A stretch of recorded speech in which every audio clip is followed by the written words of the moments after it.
Friday night, the Stormers will be back at home where they'll be hosting the Blues. They've returned from a tour to New Zealand where they conceded more than 150 points and 24 tries. However, they had a bye last weekend and it would have given them time to have some introspection. I think that'll play a big role in helping them bounce back and get a win over the Blues, even though the New Zealand side has welcomed back Sonny Bill Williams. I think the Stormers will come out on top by 5 to 10 points. The Cheetahs have endured a horror run this season. They've now lost 8 games in a row. It's not going to get any easier for them now as they go to Wellington to come up against the defending champions. The Cheetahs have started well but tended not to play for the full 80 minutes, and again I think that is where we'll see the Cheetahs lose a game in the last 40 minutes, where the Hurricanes will probably run up a big win of about 15 to 20 points.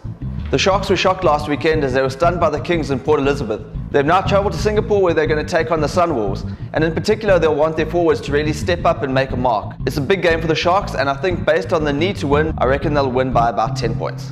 The big derby game of the weekend sees the Lions coming up against the Bulls. Last weekend the Lions proved once again that their defence has now really complemented their attack, while for the Bulls it's only gone from bad to worse. I think the Lions will once again get their attack going at home and run away with victors by 15 to 20 points. The Kings are riding a wave of confidence as they've now won 3 games in a row. They were particularly impressive against the Sharks last weekend and produced their best all-round performance.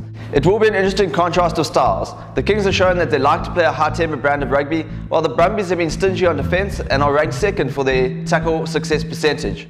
I'm backing the Kings to once again come away with the win by 5 points.